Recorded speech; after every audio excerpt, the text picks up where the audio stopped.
lo begini ntar lo gak diterima.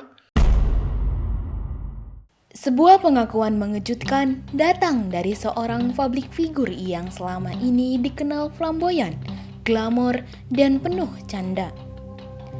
Tapi kali ini yang terdengar bukan candaan, melainkan kisah nyata seorang artis yang selama 43 tahun hidupnya mengabaikan panggilan Tuhan. Ivan Gunawan merasa dirinya sangat feminim layaknya wanita hingga mengaku tidak pernah sholat Jumat. Tapi siapa sangka, ia mendapat hidayah dari Tuhan dan hidupnya berubah drastis. Apa alasan sebenarnya Ivan Gunawan mengabaikan panggilan Tuhan di masa lalu? Dan benarkah kini ia berubah total dan lebih dekat dengan Tuhan?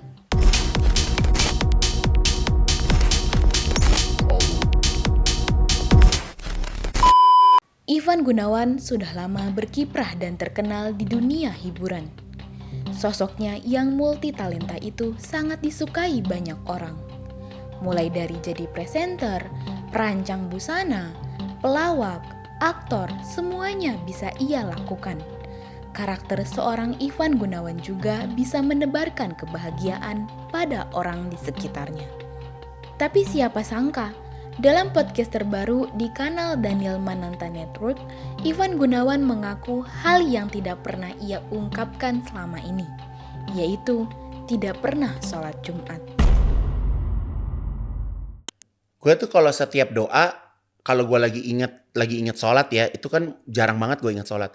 Pokoknya gue minta bahagia, terima kasih udah. Gue tuh gak pernah gue lupa terima kasih, tapi pokoknya gue selalu terima kasih aja gitu. Lu bayangin gue tuh 43 tahun, hampir gak pernah yang namanya sholat Jumat.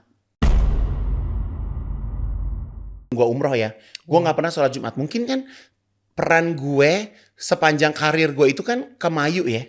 Dan gue ngerasa mungkin ada sisi feminim di dalam diri gue. Jadi gue tuh kalau mau sholat Jumat, gue ngerasa kayak gue tuh cewek. Gak perlu sholat kayak gak Jumat. perlu sholat Jumat. Oh, Lo wow. mati gak lo?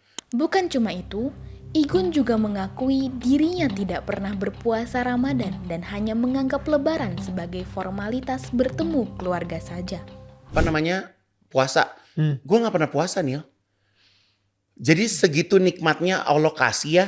Udah gue dapat program buka puasa.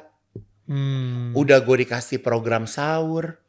Lu bayangin tuh berapa tuh? Iya. Udah dikasih program buka puasa, dikasih program sahur. Gue gak puasa lagi. Gila.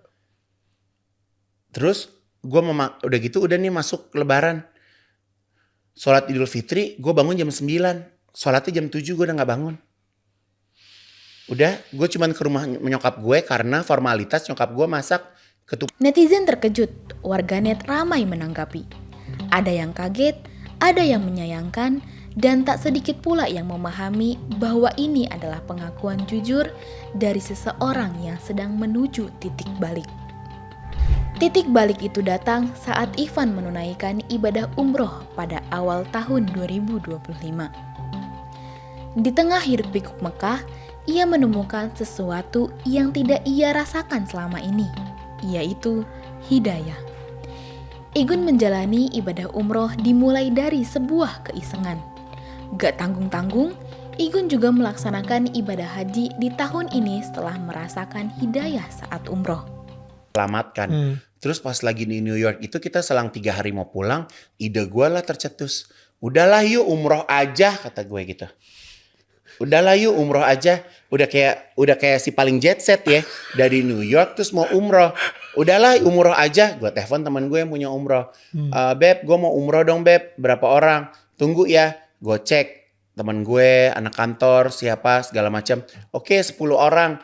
Ya udah fotoin pasportnya, kita fotoin paspor. Jadi gue nyampe dari New York, nyampe Jakarta, ganti koper, gue berangkat. Di tengah-tengah udah di Dubai, kok gue mantep banget ya. Gue mau haji, gue bilang. Gila. Ya. Gue tanya teman gue yang setiap tahun berangkat haji. Mbak, aku mau berangkat haji dong. Gue telepon, travel. Oh Kak Igun, oke Kak Igun. Gue kirim paspor. Allah kasih begitu banyak kelancaran. Dan haji itu senikmat. Sejak saat itu, perlahan Ivan mulai berubah. Ia memantapkan diri untuk sholat 5 waktu. Bahkan, untuk pertama kalinya dalam 43 tahun, ia ikut salat Jumat dan full puasa Ramadan.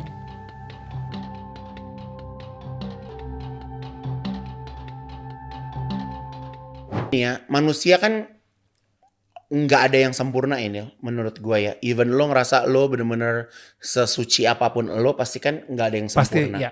Dan menurut gue tuh mengibaratkan Allah itu seperti orang tua lo aja gitu. Yang pasti memaafkan semua anaknya. Wow. Iya gak sih? Ya. Ya kan? Jadi kalau di saat kita tuh udah nyampe di Mekah Madinah, itu kayak mempasrahkan diri kita tuh ya udah untuk Allah. Wow. Wow. Karena kita udah nggak ada kegiatan lain ya. Badan tuh alarm clock tuh cuman buat sholat doang. Tidur lo jadi kurang karena lo harus bangun jam 3, ada tahajud, ada sholat tahajud, ada sholat sholat hajat, ada sholat apa sih, kok jadi lupa. Ada sholat tobat, ada sholat subuh. Jadi tidur tuh baru jam setengah tujuh. Setelah gue bisa puasa tanpa lapar, tanpa haus. Pertama kalinya banget. Pertama banget gue puasa, Nil. Lo gila gak? Dan lo tahu apa? Hari terakhir gue puasa, nih syuting tuh, gue syuting sama Nasar, sama Anwar. Pas mau malam takbiran, gue bisa nangis kayak orang menang lomba, Nil. Come on. Kayak lo nyampe di titik finish, gimana sih? Ya. Takbiran tuh yang biasa gue kesel dengan suara takbiran. Sampai malam-malam mau tidur suara pada pales tuh anak-anak. Sampai ini gue menikmati, Kan banyak orang bilang, percuma Gun, lo sholat, lo haji, ada tato juga belum tentu diterima. Lebih baik gue pakai tato sholat daripada lu nggak ada tato, lu nggak sholat. Tak hanya itu, Igun juga menambahkan cerita soal spiritual journey-nya yang dirasa sangat penuh dengan keajaiban sebelum ia memutuskan untuk menetapkan hati pada Islam. Gue tuh mencari, di KTP gue Islam gitu, tapi gue mencari agama apa sih yang cocok buat gue. Konsep agama apa, konsep spiritual apa sih yang cocok buat gue tuh apa, tanpa orang ketahui ya. Tanpa orang ketahui, maksudnya gue nggak peduli apa toto gue Kristen, apa toto gue Buddha, toto gue Hindu. Menurut gue itu bukan urusan orang, tapi itu urusan antara koneksi gue sama Tuhan gitu. Dan gue cari itu kayak sesuatu yang tidak direncanakan sih, Daniel. Jadi yang karena kerandoman gue waktu dari Amerika, gue pengen umroh. Dan ternyata pas gue lagi umroh kemarin tuh gue ngerasa kok koneksi gue tuh begitu besar. Dan gue ngerasa kekosongan yang kemarin itu ada dalam diri gue tuh ternyata Allah tuh kasih gue banyak hal-hal baru, ngisi ruang-ruang baru gitu. Jadi kayak gue tuh kayak pas pulang tuh kayak makin sayang sama Allah, makin sayang, makin pengen ketemu, makin pengen dipeluk. Gue tuh gak bisa ceritain kenapa-kenapanya gitu. Tapi itu semua gue rasain gitu. Aku cerita bukan maksud ingin pamer, bukan maksud pengen sok suci. Tapi setiap orang pasti punya cara, gimana caranya mencari Tuhan. Susah loh mencari Tuhan. Tak hanya dalam hati, perubahan Ivan terlihat jelas secara fisik. Ia memangkas habis rambutnya, tampak lebih maskulin, dan mulai menjaga pergaulan. Gaya hidup mewah dan pesta diganti dengan ketenangan rohani. Ivan lebih sering terlihat di masjid, belajar agama, dan berbagi kisah inspiratif. Igun juga sempat menyebutkan kalau dirinya ingin sekali punya anak di masa depan. Akan tetapi belum ada keinginan untuk memiliki istri. Gue itu lebih terfikir gue tuh pengen punya anak. Awalnya ya, gue tuh pengen punya anak tapi gue gak pengen punya istri. Gimana dong? Tapi kan gak mungkin kan? Iya kan? Gak mungkin kan? Tapi gue sih jujur kemarin waktu gue haji, gue belum doa untuk menikah. Tapi gue gak menutup kemungkinan kalau memang Allah mentakdirkan gue untuk menikah, ya kenapa? Banyak yang memberikan dukungan atas hijrahnya Ivan Gunawan. Namun tak sedikit pula yang mengingatkan bahwa tanggung jawab spiritual bukan hanya soal niat, tapi juga konsisten. Ivan menyuarakan untuk seluruh umat muslim agar apapun yang terjadi, sholat tetaplah sholat tanpa harus menunggu merasa layak. Apapun ini menurut gue ya, correct me if I'm wrong ya. Mau bentuk kita seperti apapun, mau sehina kita apapun, mau seenggak pantasnya kita apapun, kalau menurut gue sih gak perlu dengerin orang, tutup kuping kita, tutup telinga kita semuanya, cerita aja tetap sama Allah. Mau Allah denger atau enggak, pasti Allah denger kok. Karena daripada jadi pelarian, Beb. Iya. Iya kan? Karena rata-rata kalau misalnya gimana-gimana gitu pasti kan banyak pelariannya kemana-mana.